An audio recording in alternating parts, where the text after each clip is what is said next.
Ya, ketemu lagi dengan saya, Erin Mulyadi. Di video kali ini saya akan kembali berbagi tips tentang pengaturan kamera, dan yang kali ini akan saya bahas adalah sistem kamera Canon EOS R. Di depan saya sudah ada EOS R6 sebagai kamera untuk dibahas, tapi sebetulnya bisa juga tips yang akan saya bahas ini dipakai di Canon EOS R yang lain, misalnya RP, R5, atau bahkan R3.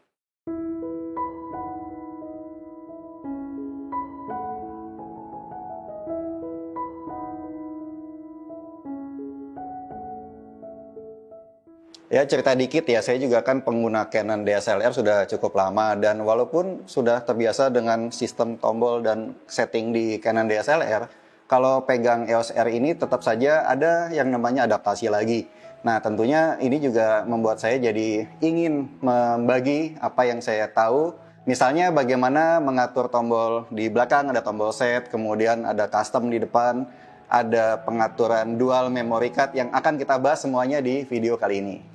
Langsung aja ke tips pertama, yaitu bagaimana kita memanfaatkan C1, C2, dan C3 yang ada di roda dial di bagian atas. Jadi ini sebenarnya penting dan banyak gunanya. C1 itu artinya custom 1, dan seterusnya C2 dan C3 itu semuanya bisa kita customize. Untuk apa? Ya sebetulnya untuk dengan cepat mengganti setting kamera ke yang sudah kita setting sebelumnya. Jadi yang penting kita tahu dulu apa yang kita sering pakai dan kebutuhan apa. Misalnya gini, C1 teman-teman suka pakai untuk foto sport misalnya. Nah, kalau kita punya setting yang banyak disesuaikan untuk sport, lalu kita simpan ke C1, begitu mau foto sport lagi tinggal pilih aja C1. Jadi kita bisa bikin beberapa variasi, misalnya kalau C1 sport, maka C2-nya mungkin potret, C3-nya misalnya untuk landscape. Nah, caranya gimana? Ya sebenarnya tinggal masuk ke setting apa dulu yang kita mau, misalnya masuk ke setting AV.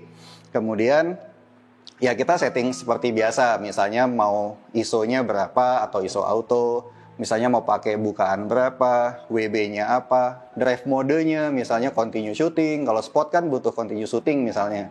Atau ya misalnya pengaturan yang lain kayak image quality, RAW atau JPEG, itu semuanya disetting dulu. Bila sudah, maka kita masuk ke menu, ke bagian yang pengaturan ya, di bagian 5, kita akan temui yang namanya custom shooting mode. Bila kita lihat dalamnya ada register setting, yang kalau kita pencet ada select custom shooting mode to register. Kita pilih aja, misalnya pilih C1. Maka nanti ditanya apakah mau simpan, kita pilih OK. Maka selanjutnya udah kesimpan tuh di C1. Jadi cukup mudah sebetulnya, tinggal kita mesti tahu apa yang mau kita simpan ya.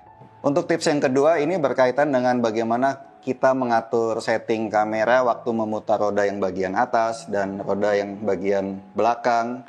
Dan khusus di EOS R itu juga ada satu pengaturan kendali lagi, yaitu di lensa kalau kita mau aktifkan. Misalnya seperti di lensa ini, kalau saya geser dari fokus ke kontrol, maka waktu saya putar lensanya itu juga salah satu pengaturan setting exposure juga.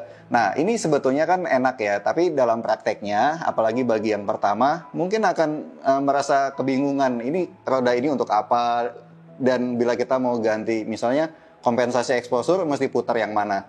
Maka alangkah baiknya yang sudah pakai EOS R, tipe apapun, ditentukan aja gaya yang paling disukai apa. Saya boleh kasih saran misalnya untuk yang saya customize sendiri ya, yaitu kalau kita lihat di menu customize dial, maka kita bisa melihat ada main dial, kemudian ada quick control dial yang di bagian atas ini, kemudian ada juga yang di belakang, dan yang ada di lensa, namanya control ring.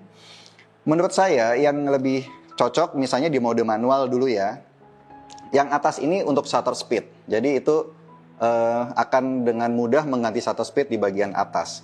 Kemudian di roda belakang seperti layaknya Canon pada umumnya itu buat mengganti aperture ini lebih cepat dan lebih masuk akal, karena dari dulu kalau kita pakai DSLR Canon tuh begitu yang diputar di roda belakang. Kemudian yang unik adalah yang di bagian atas ini. Kalau kita perhatikan memang yang beda dari kamera Canon itu tidak ada roda khusus kompensasi exposure ya kan. Kalau teman-teman perhatiin dari kamera lain biasanya ada tuh di atas kanan ada pengaturan exposure compensation yang angka +1, +2, -1, -2. Maka menurut saya ini lebih baik di customize menjadi exposure compensation. Dan dengan demikian, waktu kita lagi mau menggelapkan atau menaikkan exposure-nya, tinggal putar yang bagian atas ini aja. Nah, kemudian yang juga agak membuat saya sempat bingung ya awalnya, ini tombol ISO-nya di mana nih? Karena tidak ketemu ada tombol ISO di kamera yang EOS R dan setipe ya. Dan akhirnya saya pikir mendingan kita customize aja ke roda depan. Jadi kalau ISO itu kan sesuatu yang belum tentu sering diganti, makanya saya set aja ke roda depan. Kalau misalnya kita mau ganti ISO, tinggal putar yang roda depan. Ini juga enak, sehingga tidak perlu diputar dari bagian tombol yang ada di kamera yang atas ini gitu. Kalau tadi sudah membahas tentang custom di roda dial, kemudian yang kedua adalah customized dial yang putar-putaran setting exposure. Maka yang ketiga adalah customized button. Nah ini juga menarik ya, tentang tombol-tombol yang ada di Canon EOS R. Ya walaupun tidak semua tombol bisa di-customize, memang hanya ada beberapa yang bisa di-customize dan khususnya saya akan bahas dua aja. Yang pertama adalah tombol set. Tombol set yang ada di belakang ini, ya sebenarnya tombol kayak tombol enter gitu ya. Cuman kita sebaiknya manfaatkan untuk sesuatu yang menurut saya cukup penting dan sering diganti, yaitu pengaturan image quality. Ya, karena kalau teman-teman ingat di sistem kamera Canon DSLR tuh di atas ada tombol quality ya, tapi di sistem EOS R ini memang tidak ada tombol langsungnya. Padahal bisa jadi kita pingin ganti dari RAW ke JPEG atau ya sebaliknya misal. Atau bila teman-teman, ya saya jarang mengganti image quality, saya setiap motret selalu RAW misalnya. Boleh juga alternatif lainnya adalah diganti menjadi drive mode. Karena ya drive mode juga tidak ada tombol langsungnya, maka bisa diaktifkan drive mode khususnya bagi pengguna yang sering beralih dari single shot ke continuous shooting. Jadi sebenarnya tombol set bisa difungsikan untuk hal-hal yang banyak kemungkinannya. Khusus buat yang pakai EOS RP, memang tombol set itu digabung sama Q. Jadi kalau setnya di customize, ya otomatis kalau mau mengakses Q melalui touchscreen. Dan kemudian sejak di EOS R5 dan R6, saya perhatikan di depan sekarang ada satu tombol yang juga menarik ya untuk dipelajari. Ternyata ini adalah tombol DOF atau Depth of Field Preview. Sebuah tombol yang secara fungsi sebenarnya jarang sekali dipakai untuk melihat bagaimana preview depth of field. Tapi ya menariknya tombol ini bisa di-customize juga. Ya, kalau ditanya mau dijadikan tombol apa, sebenarnya bisa jadi fungsi macam-macam ya. Tapi yang saya sarankan adalah menjadikan dia untuk berganti servo fokus dari one shot menjadi servo AF. Karena untuk mengganti itu biasanya cukup memakan waktu. Padahal kita lagi tiba-tiba ingin mengubah servo fokusnya. Misalnya habis foto benda diam, tiba-tiba ada benda bergerak, kita mau foto continuous focus. Itu kan nanti jadi kehilangan momen kalau harus dicari-cari dulu di menu. Maka dengan sekali tombol itu aja kita bisa langsung berganti. Itu sangat membantu khususnya buat yang suka foto olahraga atau aksi ya. Kalau diperhatikan di body EOS R, misalnya di RP atau R6 ini, di bagian atas juga ditemui yang namanya lock dalam bentuk tombol atau dalam bentuk tuas. Sebenarnya lock ini apa ya? Sesuatu yang mungkin agak misterius bagi yang belum mengerti filosofinya. Ya sebenarnya lock adalah tuas atau pengunci, tombol yang dipencet nanti dia akan terkunci supaya waktu kita tidak sengaja misalnya roda dial ini keputar gitu atau touchscreen-nya kesentuh, maka ada setting yang berubah. Jadi itu lebih ke keamanan.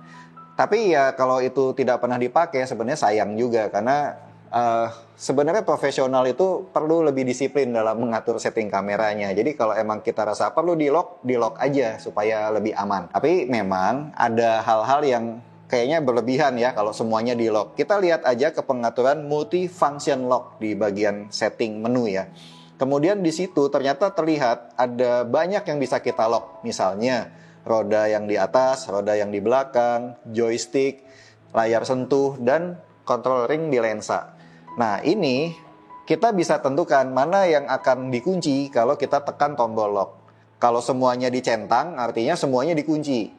Tapi kalau kita merasa saya lebih ingin mengunci touchscreen-nya aja supaya tidak sengaja kesentuh. kita boleh pilih touchscreen aja. Jadi yang lainnya tidak usah dicentang. Maka nanti waktu saya tekan tombol lock, dia sebenarnya hanya tidak akan mendeteksi sentuhan di layar. Jadi kayak misalnya nggak sengaja kesentuh, itu dia tidak akan berubah gitu. Saran saya adalah yang kontrol yang ini, karena Canon itu sebenarnya pengaturan roda settingnya ini udah cukup keras ya, jadi nggak gampang keputar gitu. Sebenarnya nggak perlu di lock, tinggal yang touchscreen dan ring yang di lensa ini, karena ring di lensa ini masih termasuk loose atau gampang keputar tidak sengaja, jadi juga boleh diaktifkan. Misalnya kita mau bawa-bawa gitu, kita boleh tekan tombol lock, jadi kalau ini nggak sengaja keputar, settingnya tidak berubah gitu. Oke, tips kelima adalah yang berhubungan dengan kamera Canon EOS R yang sudah menggunakan 2 slot memory card. Jadi ini adalah sebuah pengaturan yang sebenarnya bisa memudahkan organisasi file kita waktu kita akan memotret dan atau akan mengambil video. Karena sebenarnya ya kalau punya 2 slot memory card ini kan akan banyak gaya beda-beda setiap orang. Misalnya ada yang mau sebagai backup, ada yang sebagai continuous recording, ada yang mau dipisah-pisah. Kita langsung lihat aja di bagian record function card atau folder select ya, di bagian setting menu. Nah, kita baru bisa menemukan nih, ternyata pengaturannya banyak juga. Di bagian atas ada pilihan apakah kita mau pisahkan memori untuk foto dan video. Bila kita pilih disable, artinya kita tidak pisahkan. Tapi kalau kita enable, maka nanti yang foto di memory card ke-1, yang video di memory card ke-2 misalnya. Nah, saya di sini pilih disable dulu ya. Maka kalau saya pilih disable, menu-menu di bawahnya jadi penting nih. Pertama adalah bagaimana opsi menyimpan foto yang baris kedua. Ada standar, ada auto switch, ada record separately, dan ada record to multiple. Langsung aja kita lihat yang pilihan yang standar. Jadi standar tuh ya standar-standar aja ya, yang paling defaultnya dia. Tapi kita lihat yang bawahnya, auto switch. Auto switch artinya begitu memori 1 penuh, dia akan pindah menyimpan di memori yang kedua. Jadi kita seperti tidak usah khawatir nih, kita punya memori seolah-olah kapasitasnya jadi semakin banyak kan. Kemudian yang ketiga, nah ini yang menarik, merekam secara terpisah. Apa yang terpisah? Yaitu RAW dan JPEG. Jadi kalau saya pilih ini, nanti waktu kita lihat pilihan image quality, kita bisa tentukan lagi. Misalnya RAW-nya mau di memory card ke-1 misalnya, dan JPEG-nya di memori yang kedua. Hanya di pengaturan ini aja kita bisa pisahkan RAW dan JPEG di memory card yang berbeda. Yang keempat adalah merekam multiple. Ini artinya redundant ya. Sekali kita ambil foto, baik RAW dan JPEG-nya akan disimpan di kedua memori. Cocok buat teman-teman yang ingin dapat rasa tenang. Misalnya setelah foto-foto, kita yakin bahwa dua-dua memori ini menyimpan semua. Sehingga kalau salah satunya ternyata ada masalah, misalnya rusak atau ke format nggak sengaja, masih ada cadangannya gitu. Kemudian yang opsi recording video, dia juga punya pengaturan, misalnya standar, auto switch, dan multiple. Ya, penjelasannya hampir sama kayak yang tadi. Selanjutnya ada pilihan bagaimana kita mau prioritaskan slotnya. Misalnya mau utamakan slot 1, jadi nanti waktu kita menggunakan opsi standar, dia akan pilih slot 1. Atau kita tentukan slot 2 misal, ya dia akan pakai memori yang slot 2. Dan terakhir adalah memilih foldernya. Jadi kita bisa bikin folder beberapa. Kalau kita misalnya mau pisahkan, misalnya pekerjaan sama keluarga sama traveling, itu foldernya bisa dibeda-bedakan supaya rapi aja. Sehingga ya pengguna kamera semacam ini bisa lebih mudah ya waktu mengatur setting-settingnya, tidak berantakan dan kebingungan lagi. Si RAW di mana, JPEG di mana, foto di mana, atau videonya di mana. Nah itulah penjelasan dan tips yang bisa saya bagi tentang kamera Canon EOS R. Mudah-mudahan tips ini bisa membantu teman-teman yang sudah memakai EOS R supaya bisa lebih memaksimalkan kamera ini dalam penggunaannya. Terima kasih sudah menonton video ini. Sampai ketemu di video selanjutnya.